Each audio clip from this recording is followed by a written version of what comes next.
What is up guys, my name is Talha and you're watching Gadgets Sphere. So in today's video I'm going to talk about the Moto One Action. I mean, how does it actually work in after 2 years? So I have been using this smartphone since the day it launched. To be honest, I have actually loved this smartphone and I actually still prefer it over other smartphones like the Samsung smartphones or Redmi or Xiaomi or any other, like even Realme. Now why do I think so? First of all, that the area where this Moto One Action excels is in its software. UI is good in Samsung, but the Moto One Action's stock Android is no match to any other smartphone software. This stock Android is actually the smoothest experience you can get. This is also present in the Google Pixel and also in other Motorola and Nokia smartphones. Now there is one thing which I absolutely love, and that is they provide updates very frequently, but there was a big issue in the Android 11 update which did not came as early as we would have expected to come in Moto One Action, but when it came it was a breeze using. I loved it, and yeah. So overall, the software experience which you get from the Moto One Action is way better than any other custom ROM or any other brand like Samsung even, because Samsung and other brands are trying to copy Apple. They're trying to get that look. But if you're someone like me who loves simplicity, who loves the way the stock Android would look and feel, and you know what, stock Android is usually a lot smoother than the Samsung and other OSs. So yeah, overall software in the Moto One Action never ever disappointed me. I'm a big fan of it and I still love it. I don't think so the Moto One Action is going to get the Android 12 update, because they have already said that it is going to get only 2 years of major software updates, and it has already got it, the Android 10 and the Android 11. So we are not sure about is it going to get the Android 12 or not. So let's just hope for the best. I don't know what's going to happen. Now, the second area where I think the Moto One Action was a big success was in its cameras. Like, the cameras were very good. The main camera was also good in taking pictures, but sometimes I feel like it is not as sharp and vibrant as it should be. It is just like too natural to be true. So what is the best thing about the cameras? It comes in the ultra wide angle camera. The integration of that amazing 90-degree tilt camera was really impressive. Like, I have used that camera so many times and I'm never disappointed by the quality of videos it gets. Like, yes, you cannot take photos from the ultra wide angle camera of the Moto One Action, but if you don't care about photos, you just care about videos, then that camera is actually better than any other ultra wide camera in the mid-range of smartphones under 15,000 rupees. Now, why I'm saying that? First of all, the ultra wide angle camera was tilted, so you just have to hold your phone like this straight. Let's say it's a phone, you have to hold it like this and it is going to record the videos in landscape mode, and that was really thoughtful. I love that, because at times you are not able to record videos like this because you might be caught.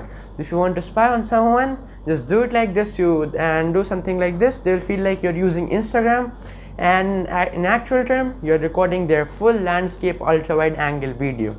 So that was very thoughtful and I absolutely loved it. So yeah, in terms of cameras, Moto One Action did never disappointed me. Now, okay, the cameras is good, the software is good, but there should be a catch, right? But for the most part there isn't any catch in this smartphone. There is just one problem I face, and that is in the battery life. It is somewhere close around 3000 mAh, and to be honest, it isn't the best you can get. Like, yeah, the battery life isn't that good. At times I have to charge at night, and mostly the M21. Why did I bought that? The main reason was I wanted better battery life, because maybe I love traveling a lot, and if you guys know how do I travel or where I go mostly, you can follow me on Instagram. That's the link. Follow me and you will get to know about my personal life as well. So yeah, in terms of battery life, Moto One Action wasn't that good. It was just okay-ish, but I wouldn't say it's the best you can get if you want a good battery life or something like that. Okay, enough about battery. What do I think about its display? Like, its display, technically speaking, it's not super AMOLED, but it is good enough. It is 1080p, it is 60 Hz, it is full HD, like, it is good enough. And for the most part, 21:9 aspect ratio works well. but there are issues which I have faced in this smartphone, and that is mostly in Instagram and Snapchat. That is where 21:9 aspect ratio, that weird tall ratio, sometimes feel like, yeah, it should be a more common ratio, because some apps doesn't behave amazingly as you would expect. Like making an Instagram story, you need to be careful that on other smartphones how is it going to look, because for the most part I have done it, and it's like when you put the story a little bit up, if you put a text on it a little bit upwards, in normal smartphones it's not going to look good, and it's just like half cut. So that's why I think the ratio is a little bit, on the negative side. That's what I would like to say. But yeah, for the most part the display is very good, it's very satisfactory, and you will enjoy it. Okay, a lot about display. Let's talk about one more thing which is actually good, and that is the build quality. First time when I was holding that smartphone, I felt like it is made up of plastic, it's not that good. But to be honest, that plastic is not that scratchable.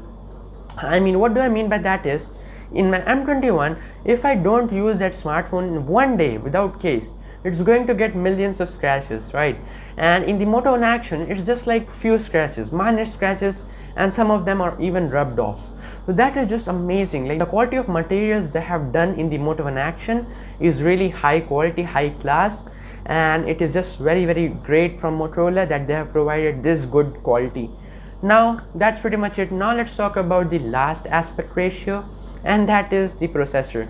Like how does the processor actually work in 2021 after 2 years of full heavy usage every day? How does it work? Now if you are someone who is a very heavy user like me, nowadays I even played BGMI in the Moto in action, and yeah, it wasn't that disappointing. It was good enough, it was playable, it was better than the other counterparts which are like under 10,000 I'm talking about. So it is good enough. Now what do I think about the processor itself? It is the Exynos 9609, not the 10 or the 11. So yeah, there is a big difference, but to be honest, it is just the underclocked version of the 9611, which we are using in the M21, M31s. Come on Samsung, at least just provide new processors. That's what I would like to say. So yeah, overall the Moto in action's processor is still not old, and as far as I think, Samsung is going to use it for like another 3 years or more.